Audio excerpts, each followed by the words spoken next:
श्री कृष्ण ने भगवत गीता में कर्म और भाग्य के बीच महत्वपूर्ण अंतर स्पष्ट किया है।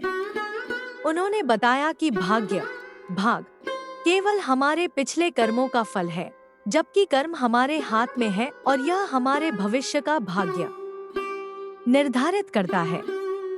एक अकर्म क्या है? कर्म का अर्थ है हमारा कार्य, हमारी क्रियाएं और हमारे प्रयास। यह 3 प्रकार के होते हैं: सत्य कर्म, श्रेष्ठ कर्म जो धर्मानुसार और निस्वार्थ भाव से किए जाते हैं। अकर्म, अकर्मण्यता, जब कोई व्यक्ति अपने कर्तव्यों का पालन नहीं करता। विकर्म, अधर्म कर्म जो अनैतिक या पापपूर्ण कार्य होते हैं। श्री कृष्ण ने अर्जुन को बताया, कर्मण्येवाधिकारस्ते मा फलेषु कदाचन। गीता 2:47 अर्थ, तुम्हारा अधिकार केवल कर्म करने में है, फल की चिंता मत करो। 2. भाग्य क्या है? भाग्य हमारे पूर्व जन्मों और इस जन्म के कर्मों का संचित परिणाम है। इसे हम पूरी तरह से नियंत्रित नहीं कर सकते, लेकिन अपने कर्मों के द्वारा इसे बदल सकते हैं। 3. कर्म और भाग्य का संबंध। भाग्य कोई पूर्व निर्धारित चीज नहीं है, बल्कि यह हमारे पूर्व कर्मों का परिणाम है। यदि हम अच्छे कर्म करें, तो भविष्य में हमारा भाग्य भी अच्छा बनेगा। यदि हम केवल भाग्य पर निर्भर रहें और कर्म न करें, तो कोई उन्नति नहीं होगी। 4. श्री कृष्ण का संदेश, कर्म को प्रधानता दो, भाग्य को नहीं। सही कर्म करो, निष्काम भाव से, फल की चिंता किए बिना। जो आज कर्म करेगा, वही अपने भाग्य को बदलेगा। 5. क्या हम भाग्य को बदल सकते हैं? श्री कृष्ण स्पष्ट रूप से कहते हैं कि भाग्य अटल नहीं है। यह हमारे पिछले कर्मों का फल है, लेकिन वर्तमान कर्म के द्वारा इसे बदला जा सकता है। गीता में श्री कृष्ण ने अर्जुन से कहा, उद्धरेदात्मनात्मानं नात्मान मवसादेत। गीता 6:5 अर्थ, मनुष्य को स्वयं ही अपना उद्धार करना चाहिए, स्वयं को नीचे नहीं गिराना चाहिए।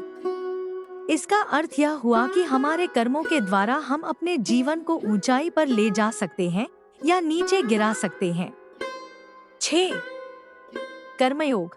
कर्म की सर्वोच्चता। श्री कृष्ण ने कर्मयोग का सिद्धांत दिया, जिसमें उन्होंने कहा कि हमें निष्काम भाव से, बिना फल की चिंता किए कर्म करना चाहिए। गीता में श्री कृष्ण कहते हैं, योग कर्मसु कौशलम। गीता 2:50 अर्थ, कर्म में कुशलता ही योग है। कर्मयोग का मतलब है कि हम अपने जीवन में हर कार्य को पूरी निष्ठा और समर्पण से करें, लेकिन उसके परिणाम को ईश्वर पर छोड़ दें। कुछ लोग सोचते हैं कि सब कुछ भाग्य के अनुसार पहले से तय है, लेकिन गीता में श्री कृष्ण ने समझाया कि ऐसा सोचना गलत है। भाग्य पुराने कर्मों का फल, कर्म वर्तमान का प्रयास जो भविष्य का भाग्य बनाएगा। अगर कोई व्यक्ति सिर्फ भाग्य के भरोसे बैठा रहे और कोई प्रयास न करे, तो उसका जीवन व्यर्थ जाएगा। जब अर्जुन युद्ध से भागने की सोच रहा था, तब श्री कृष्ण ने उसे कर्म का महत्व समझाया। उन्होंने कहा कि यदि अर्जुन अपने क्षत्रिय धर्म, कर्तव्य से विमुख होता है, तो यह उसके लिए अनर्थकारी होगा। स्वधर्मे निधनं श्रेयः परधर्मो भयावह। गीता 3:35 अर्थ, अपने धर्म, कर्तव्य में मरना भी उत्तम है, लेकिन दूसरों के धर्म, कर्तव्य को अपनाना भयावह है।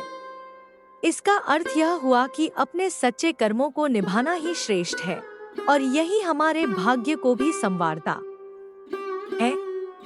निष्कर्ष, कर्म ही असली शक्ति है। श्री कृष्ण ने गीता में स्पष्ट किया कि भाग्य कोई बाहरी शक्ति नहीं है, बल्कि यह हमारे ही कर्मों का परिणाम है।